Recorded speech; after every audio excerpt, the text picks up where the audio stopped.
Together, we are here with our smiles on our faces and in high spirits because we today are toasting the Philippines' exit from the Financial Action Task Force Grey List, a very, very important achievement.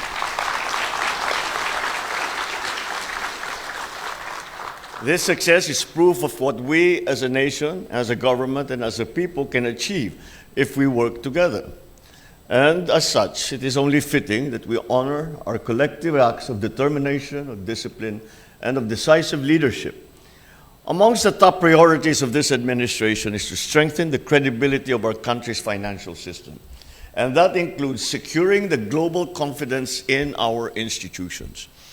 This is our mandate to all Filipinos, especially our overseas workers and their families, who are largely dependent on a stable and a trustworthy financial system.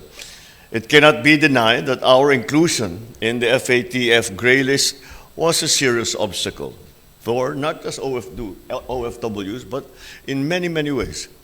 It brought reputational risks that affected our global standing, raising red flags for investors, adding layers of scrutiny to our business and financial institutions.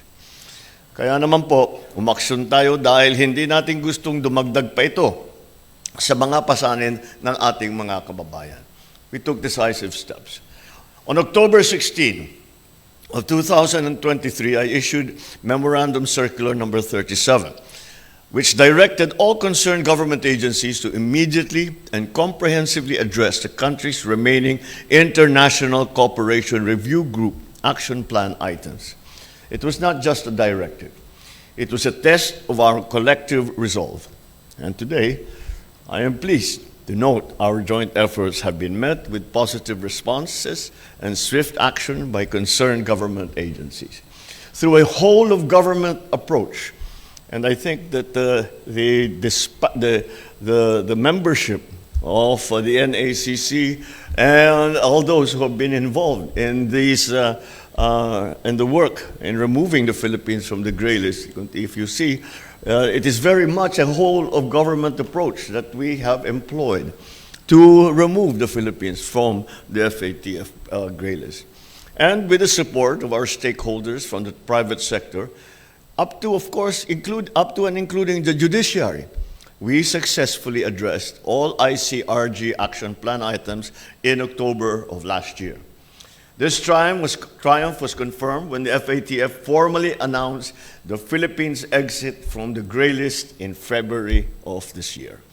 With that announcement, the Philippines emerged victorious in our fight against money laundering and terrorism financing. For us Filipinos, exiting the Grey List means a simpler, more affordable financial system of transactions.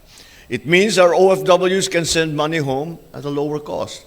It also means that our businesses face fewer hurdles in securing international financing, which encourages foreign investment. Overall, it means stronger safeguards against money laundering, terrorist financing, and proliferation financing, threats that have no place in a nation that is on the path towards genuine and inclusive growth. To our awardees, led by the Executive Secretary, where's the Executive Secretary? Led by the Executive Secretary, you have risen to the occasion and have made these achievements possible.